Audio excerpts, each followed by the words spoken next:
നിയമസഭാ തെരഞ്ഞെടുപ്പിൽ കേരള ജനത ഉറ്റുനോക്കുന്ന ഒരു മണ്ഡലമാണ് വടകര. വിപ്ലവ പാരമ്പര്യവും വൈകാരിക രാഷ്ട്രീയവും എന്നും നെഞ്ചിലേറ്റുന്ന വടകര ഇപ്പോഴത്തെ മറ്റൊരു നിർണായക നിയമസഭാ തെരഞ്ഞെടുപ്പിന് സജ്ജമായിരിക്കുകയാണ്. പതിറ്റാണ്ടുകളോളം സോഷ്യലിസ്റ്റ് പാർട്ടികളുടെയും ഇടതുപക്ഷത്തിന്റെയും ഉരുക്ക് കോട്ടയായിരുന്നു വടകര. എന്നാൽ 2012 ടി.പി. ചന്ദ്രശേഖരന്റെ കൊലപാതകത്തിന് ശേഷം മണ്ഡലത്തിലെ രാഷ്ട്രീയ സമവാക്യങ്ങൾ അടിമുടി മാറിയ കാഴ്ചയാണ് കേരള ജനത കണ്ടത്. ടി.പി. ചന്ദ്രശേഖരന്റെ ഭാര്യ കെ രമ 2021 7491 വോട്ടുകളുടെ ഭൂരിപക്ഷത്തിൽ വിജയിച്ച് നിയമസഭയിലെത്തി. രാഷ്ട്രീയമായും RMP എന്ന രാഷ്ട്രീയ പാർട്ടിയുടെ രൂപീകരണവും അത് രാഷ്ട്രീയ കേരളത്തിൽ എത്രത്തോളം സ്വാധീനം ചെലുത്തിയെന്നതിനുമുള്ള തെളിവായിരുന്നു ആ നിയമസഭാ തെരഞ്ഞെടുപ്പ് ഫലം. ഇപ്പോഴിതാ വീണ്ടും കെ രമ നിയമസഭാ തെരഞ്ഞെടുപ്പ് പോരാട്ടത്തിന് ഇറങ്ങിയിരിക്കുകയാണ്.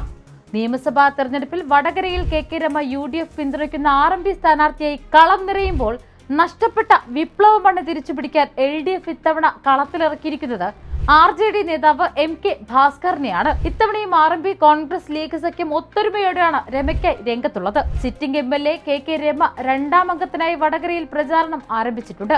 കെ രമയുടെ വ്യക്തിപ്രഭാവവും UDFന്റെ സംഘടനാ ശക്തിയും ഒരു വശത്ത് നിൽക്കുമ്പോൾ ഭരണവിരുദ്ധ വികാരത്തെ അതിജീവിച്ച മണ്ഡലം തിരിച്ചുപിടിക്കാൻ MK ഭാസ്കറിനിലൂടെ LDFന് കഴിയില്ലെന്നതാണ് സത്യം. കാരണം കഴിഞ്ഞ തെരഞ്ഞെടുപ്പിൽ 8000 വോട്ടിന്റെ ഭൂരിപക്ഷത്തിലാണ് രമ വിജയിച്ചിരുന്നത്.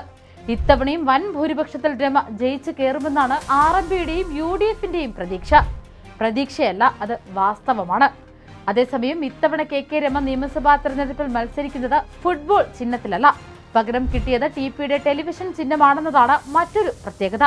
കഴിഞ്ഞ നിയമസഭാ തെരഞ്ഞെടുപ്പിൽ കെ രമ മത്സരിച്ച ചിഹ്നം ഫുട്ബോൾ ആയിരുന്നെങ്കിൽ ലോക്സഭാ തെരഞ്ഞെടുപ്പിൽ ആദ്യമായി RMP ഒറ്റയ്ക്ക് മത്സരിച്ചപ്പോൾ സ്ഥാനാർത്ഥി ടി.പി. ചന്ദ്രശേഖരന് കിട്ടിയ ചിഹ്നം ടെലിവിഷൻ ആയിരുന്നു. ഗോവയിലെ റവല്യൂഷണറി ഗോവൻസ് പാർട്ടി ചിഹ്നം ഫുട്ബോൾ ആയതുകൊണ്ട് ഇവിടെ ഈ ചിഹ്നം നൽകില്ലെന്ന നിലപാട് തെരഞ്ഞെടുപ്പ് കമ്മീഷൻ സ്വീകരിച്ചതിന് പിന്നാലെയാണ് ടെലിവിഷൻ പുതിയ ചിഹ്നമായി തീരുമാനിച്ചത്. ചിഹ്നം മാറിയതോടെ പോസ്റ്ററുകളും ബാനറുകളും ടെലിവിഷൻ ചിഹ്നമാക്കുന്ന ജോലി UDF RMP പ്രവർത്തകർ ഏറ്റെടുത്തിരുന്നു. വടകര MP ഷാഫി പറമ്പിലിന്റെ ജനപ്രീതിയും മണ്ഡലത്തിൽ തങ്ങൾക്കുണ്ടായ തദ്ദേശ സ്വയംഭരണ സ്ഥാപനങ്ങളിലെ മുന്നേറ്റവും വിജയസാധ്യത വർദ്ധിപ്പിക്കുന്നുവെന്നാണ് UDF പറയുന്നത്. കൊലപാതക രാഷ്ട്രീയത്തിനും 10 വർഷമായുള്ള LDFന്റെ ദുർഭരണത്തിനും അഴിമതിക്കുമെതിരെ ശബ്ദമുയർത്തിക്കൊണ്ടാണ് രമയുടെ പ്രചാരണം. മാത്രമല്ല, കഴിഞ്ഞ തവണത്തെ പോലെ ടി.പി. ചന്ദ്രശേഖരൻ എന്ന വൈകാരിക വിഷയവും വോട്ടാകുമെന്ന പ്രതീക്ഷ UDFനും RMPക്കുമുണ്ട്. CPMനെ സംബന്ധിച്ച് വടകരയിൽ തോൽക്കുകയെന്നാൽ ടി.പി. ചന്ദ്രശേഖരനോട് തോൽക്കുന്നതിന് സമാനമാണ്. അക്രമ രാഷ്ട്രീയത്തിനെതിരായ ഏറ്റവും വലിയ പ്രതീകമായ കെ രമ നിയമസഭയിൽ ഉണ്ടായാൽ അത് CPMന് എക്കാലവും തിരിച്ചടിയാണ്. മണ്ഡലത്തിലെ തദ്ദേശ ഭരണ സ്ഥാപനങ്ങളിലെ കണക്കുകൾ പരിശോധിച്ചാൽ പോരാട്ടം അതീവ കടുപ്പമാണെന്ന് കാണാം. വടകര നഗരസഭയും ചേറോട് പഞ്ചായത്ത് LDF ഭരണത്തിന് കീഴിലാണെങ്കിലും ഒഞ്ചിയം ഏറാമാല പഞ്ചായത്തുകൾ നിലനിർത്താൻ UDF RMP സഖ്യത്തിന് കഴിഞ്ഞിട്ടുണ്ട്. ഈ ഫലം നിയമസഭാ തെരഞ്ഞെടുപ്പിലും പ്രതിഫലിക്കുമെന്നാണ് UDFും RMPയും വിശ്വസിക്കുന്നത്. രാഷ്ട്രീയ ധീരതയ്ക്കും നീതിക്കും വേണ്ടിയുള്ള വോട്ടുകൾ ഇത്തവണ ആർക്കൊപ്പം നിൽക്കുമെന്ന് ഏപ്രിൽ 9 വടകര വിധിയെഴുതും. ഫലം വരുമ്പോൾ അത് വടകരയിൽ ടി.പി. ചന്ദ്രശേഖരന്റെ കൊലപാതകികൾക്കുള്ള പകരം വീട്ടലായിരിക്കുമെന്നാണ് കെ രമ പറയുന്നത്. മെയ് 4 ടിപിയുടെ 9ാം ചരമവാർഷികം.